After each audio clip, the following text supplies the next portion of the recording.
부산교회 기도집회 추구 복음을 생활 안으로 3. 모든 죄들을 덮는 사랑.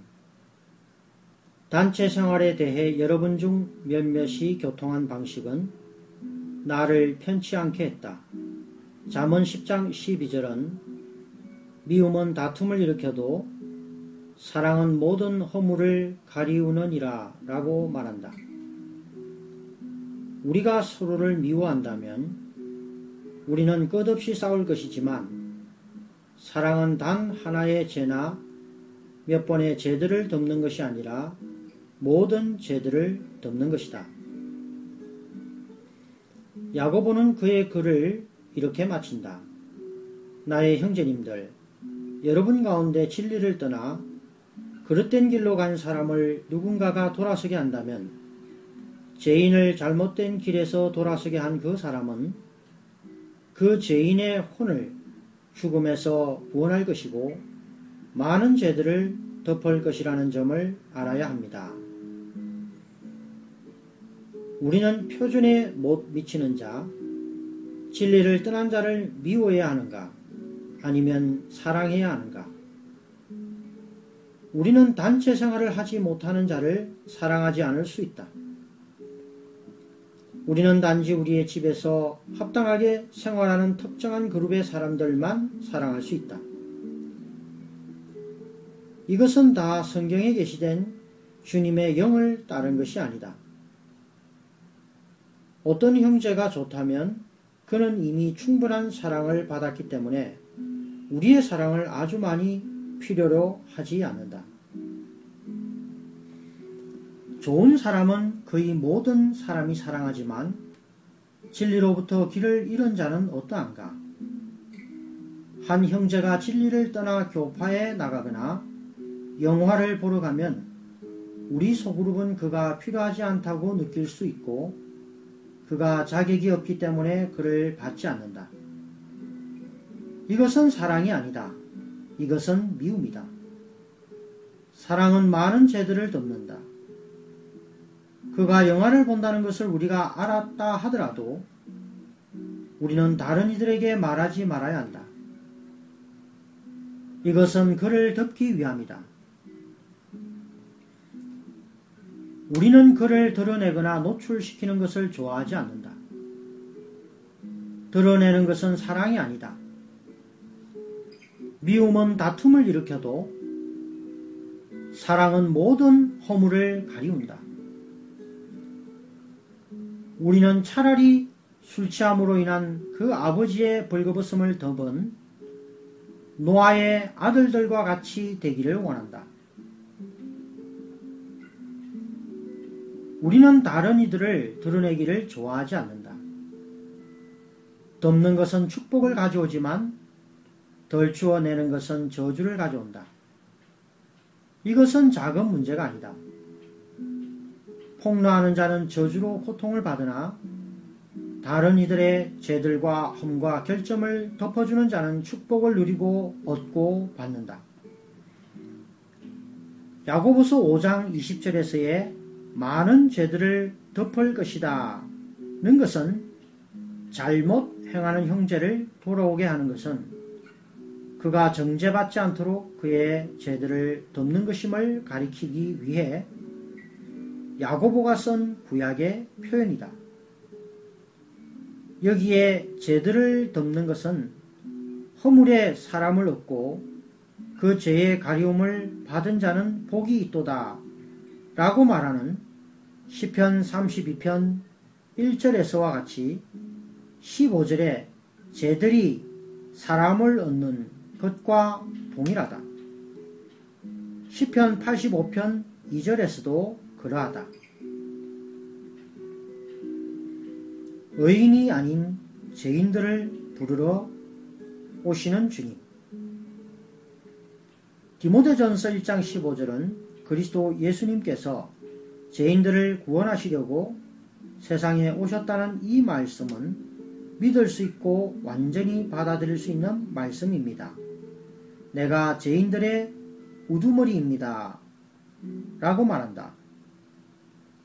그리스도 예수는 우리가 보았듯이 적극적인 용어가 아닌 세상 안으로 타락한 인류 안으로 들어왔다. 다소의 사울인 바울은 죄인 중에 우두머리였다. 만일 그리스도가 신사들, 의로운 사람들만을 구원하시려고 오셨다면 바울은 끝났을 것이다. 그는 하나님의 구원에 참여하지 못했을 것이다. 죄인들을 구원하시려고 오심에 있어서 그리스도는 죄인들을 그분의 대상으로 삼으셨다. 그분의 마음은 세상에서 죄인들인 우리를 구원하시려는 것이다. 요한일서 4장 10절은 사랑은 이렇습니다. 곧 우리가 하나님을 사랑한 것이 아니라 하나님께서 우리를 사랑하시어 그분의 아들을 우리의 죄들에 대한 화해 제물로 보내신 것입니다. 라고 말한다. 우리는 이와 같은 구절들의 내재적인 중요성에 한 번도 감동되지 않았을 수 있다. 하나님은 사랑이시다. 우리가 하나님을 사랑한 것이 아니요 그가 우리를 사랑한 것이다. 우리는 결코 하나님을 관심하지 않았고 그분을 저버렸다. 이 구절에 우리는 세상을 말한다. 하나님은 세상을 사랑할 뿐 아니라 우리를 사랑하셨다. 더 나아가 그의 사랑은 그가 우리 죄를 위하여 화목제로 그 아들을 보내심으로 나타난 바 되었다. 마태복음 9장 10절로 13절에서 말하기를 예수님께서 그의 집에 앉으시어 음식을 드실 때 많은 세리들과 죄인들이 와서 예수님과 그분의 제자들과 함께 앉았다.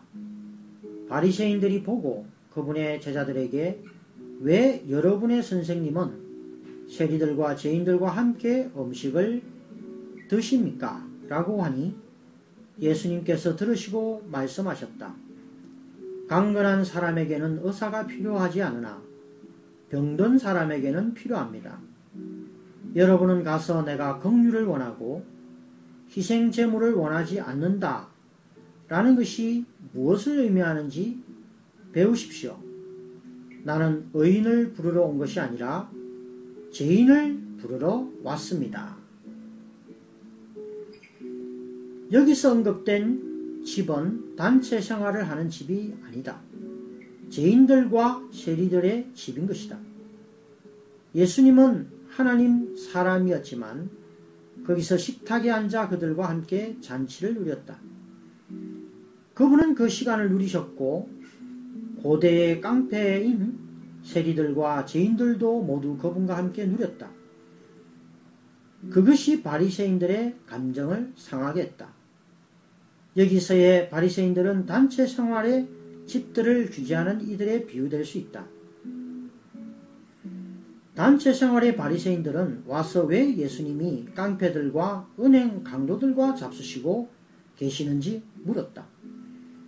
주님은 강건한 자는 의원이 필요 없다고 대답하셨다. 누가 단체 생활에서 합당하게 살 정도로 건강하다면 그는 병원으로서의 활력그룹이 필요하지 않다. 강하고 건강한 사람은 병원에 갈 필요가 없다. 하나님의 아들인 예수는 강한 사람들을 위해 오지 않으셨다. 그들은 그분을 필요로 하지 않았다. 그분은 병든 자들을 위해 오셨다. 활력그룹들은 건강하고 튼튼하고 단체 생활에서 살 수 있는 자들을 위해 세워진 것이 아니라 형제의 집에 밤 12시에 넘어서 들어오는 자들을 위해 세워진 것이다. 하나님은 제사가 아닌 긍휼을 원하신다. 우리가 만일 긍휼이 없이 그분께 많은 것을 희생으로 바치고 드린다면 그분은 그것을 좋아하시지 않는다.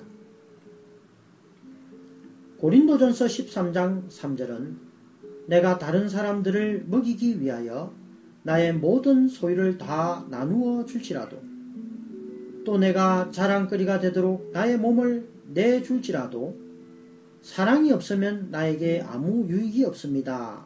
라고 말한다. 사랑이 없이 다른 이들에게 모든 것을 주는 것은 아무 의미가 없다. 긍휼은 사랑의 안내자이다. 가난한 이들을 사랑하는 것은 우리가 그들에게 긍휼을 베풀 것을 요구한다.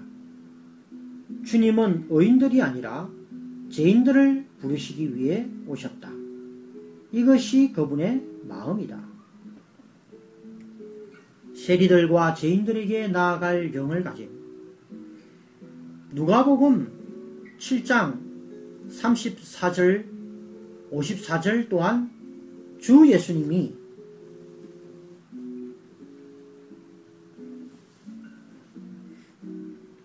죄인과 세리들과 함께 하는 것을 말하고 있다.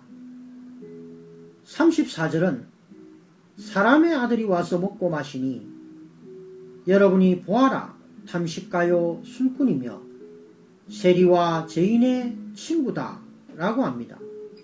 라고 말한다. 우리는 맥주를 마시고 있는 술 주정뱅이를 보면 분명히 그로부터 떨어져 있으려 할 것이다. 우리는 차라리 단체 생활에서 합당하게 생활하는 성도들에게 갈 것이다. 이러한 종류의 영이 지금 온 지구상에 주의 회복 안에서 퍼져 있다. 우리는 합당한 단체 생활 안에 있는 자들은 사랑하지만 영화를 보러 가거나 맥주를 마시는 이들은 사랑하지 않는다. 대신 우리는 그들에게 대해 험담할지 모른다. 이것이 모든 교회들에 가득한 영이다. 어떤 이들은 맥주 마시는 것에 관해 당신이 우리를 가르치지 않았습니까? 라고 말하면서 나를 비난할지도 모른다. 그렇다 나는 이것에 관해 가르쳤지만 또 다른 면이 있는 것이다. 나를 믿으라. 새 예루살렘에서는 아무도 다시 맥주를 마시지 않을 것이다. 그때는 맥주 마시는 자들이 모두 불못에 있을 것이다. 그러나 오늘날 그리스도는 하늘에 속한 사닥다리이시다. 그는 평평한 계단이 아니라 서 있는 계단이다. 전에 우리는 지옥에 있었다. 20살 이전에 나는 어머니 몰래 마작을 했다. 중국인들은 모두 마작하기를 좋아하는데 하루는 나에게 하늘에 속한 사닥다리가 나타났고 나는 그 위를 올랐다. 나는 마작 테이블을 버려두고 새 예루살렘으로 올라갔다. 나는 어떤 목사를 결코 잊지 못한다. 내가 마작을 하는 동안 그는 매주 나를 방문했다. 나의 누이는 중국에서 가장 좋은 여성신학교에서 공부를 하고 있었다. 그녀는 그 당시 주님을 사랑했고 내가 주님으로부터 얻어진 바 되지 않음을 알고 있었기에 이 목사에게 나를 맡긴 것이다. 그러한 부탁을 받은 후 그는 약 3, 4개월 동안 매주 나를 찾아왔지만 많은 말을 하지는 않았다. 결국 12월 말에 그는 당신은 연말에 사업 때문에 할 일이 많아 바쁘지요? 그래서 다음 주에는 당신을 방문하지 않겠습니다. 설날이 지난 후까지 기다리겠습니다. 라고 말했다. 그는 오지 않았지만 놀랍게도 하늘에 속한 사닥다리는 왔다. 모든 중국인들이 아는 대로 중국의 새해의 두 번째 날은 타락과 노름과 모든 형태의 오락의 날이다. 그날 나는 일어나 가장 좋은 새옷을 입었다. 아침 식사를 한 후 새옷을 입고 서 있는 나에게 어머니는 오늘 무엇을 할 계획이니? 라고 물으셨다. 그녀의 질문을 생각하는 동안 나는 말을 할 수 없었다. 생각 없이 바로 나는 전 유 목사님의 교회에 가려고 해요. 라고 말했다. 나의 어머니는 매우 기뻐하셨다. 그리고서 나는 그 교파 교회에 갔다. 그때가 내가 하늘에 속한 사닥다리를 처음으로 오른 때였다. 그리스도는 죄인과 세리가 가득한 집으로 가셨다. 활력그룹들, 동력자들, 장로들은 이러한 영, 세상을 사랑하는 하나님의 그 영, 그리스도께서 사람들을 얻고 그들이 그분 위에 오를 수 있도록 하늘에 속한 사닥다리이신 자신 위에 그들을 두시려고 가장 안 좋은 집들을 방문하시는 그 영을 취해야 한다.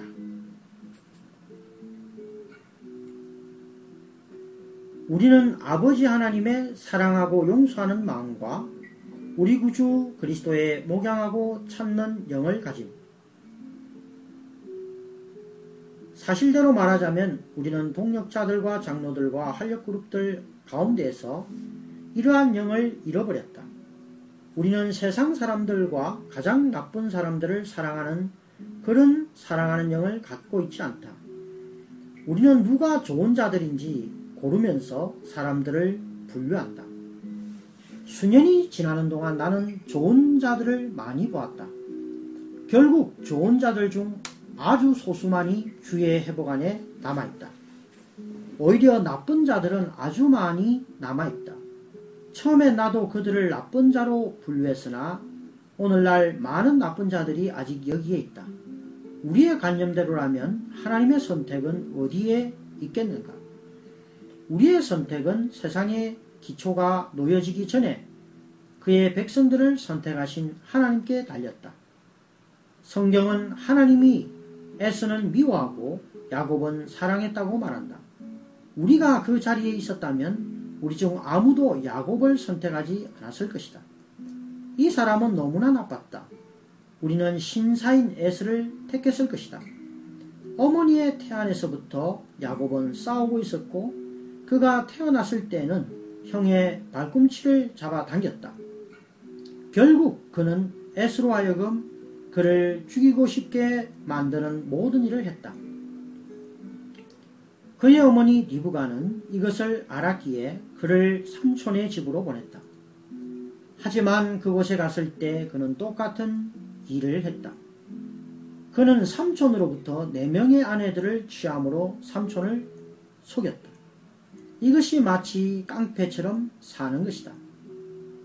우리 중 아무도 야곱을 택하지 않았을 것이다. 이는 우리의 선택, 우리의 택함에 달린 것이 아니다. 이는 하나님의 영원한 택함에 근거한 것이다. 사람들을 분류하지 말라. 그 누가 그들이 어떤 사람이 될지 말해줄 수 있는가? 내가 18살이나 19살에 마장놀이를 하고 있을 때 누가 이 사람이 수년 후에 미국에서 사람들에게 주님에 대해 말하고 있으리라 생각했겠는가? 누가 나를 여기에 데려왔는가? 하늘에 속한 사닥다리이신 그리스도였다.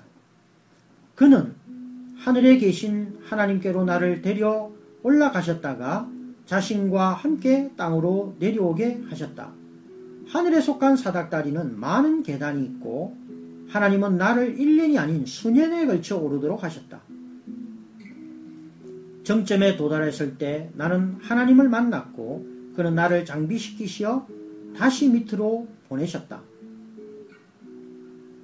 나는 내려와 처음엔 대만으로, 그 다음엔 남아시아 섬들로, 그리고 이 나라로 오게 되었다. 지금은 여기에 있다. 내 고향 마을의 목사는 나에게 대해 이렇게 말하지 않았다. 나는 이 사람을 안다. 그는 도박꾼, 마작꾼이다. 나는 그를 좋아하지 않고 그러한 자를 내 교회에 교인으로 원치 않는다. 오히려 그는 나를 방문했고 하루는 아주 비밀스럽게 누가복음 15장의 여인처럼 찾으시는 그 영이 내 안에 찾고 계셨다. 내가 이 주제에 대해 왜 이렇게 시간을 많이 보내겠는가? 나는 여러분이 이 문제를 보고 변화를 가질 수 있기 위하여 성경으로부터 여러분을 목양하고 제자화시키고 싶은 것이다. 나는 여러분이 갖고 있는 관념을 바꾸도록 여러분을 제자화시키는 것이다. 하나님 사람의 관념은 그리스도께서 죄인들을, 특히 죄인 중에 우두머리들을 구원하기 위해 오셨다는 것이다. 그들은 깡패들, 심지어 깡패들 중 두목인 다소의 사울을 구원하신다.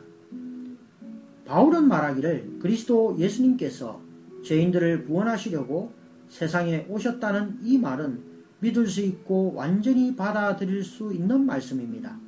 내가 죄인들의 우두머리입니다. 바울이 이렇게 말할 수 있었던 것은 그가 그리스도를 반대하는 죄인 중에 우두머리였기 때문이다. 그는 그리스도를 대적했으나 그가 대적하는 중에 그리스도는 그를 무너뜨리셨고 구원하셨다. 예수님 자신이 말씀하시길 강건한 사람에게는 의사가 필요하지 않으나 병든 사람에게는 필요합니다. 나는 의인을 부르러 온 것이 아니라 죄인을 부르러 왔습니다. 그러하기 때문에 그분은 죄인과 세리들과 함께 먹고 잔치하며 식탁에서 그들과 함께 쉬고 누리며 거기 그들 가운데 계셨던 것이다. 이러한 영을 잃어버린다면 우리가 장로든 동력자든 봉사자이든 간에 우리는 끝난 것이다. 이것이 우리가 그렇게 열매가 없는, 그렇게 수년 동안 열매를 맺지 못하는 주된 이유이다. 최근에 한 형제가 한 부부를 돌보러 갔는데 그는 이러한 영을 갖고 있지 않았다. 그는 그들을 10번 이상 방문하지 않고 실망하게 되었다. 그 부부가 이 형제에게 마음을 주지 않았기 때문에 그는 그들을 더 이상 방문하는 것이 소용없다고 말했다.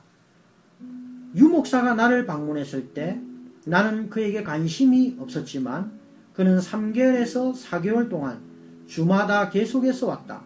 우리는 이러한 영이 필요하다.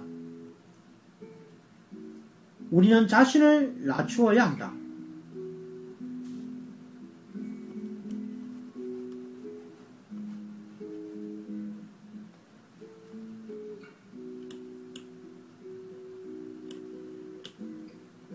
교만은 하나님의 가장 큰 대적이다.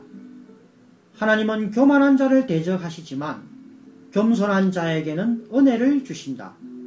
우리가 남을 비판할 때마다 우리는 은혜를 잃어버리고 대신 하나님의 대적하심을 겪는다.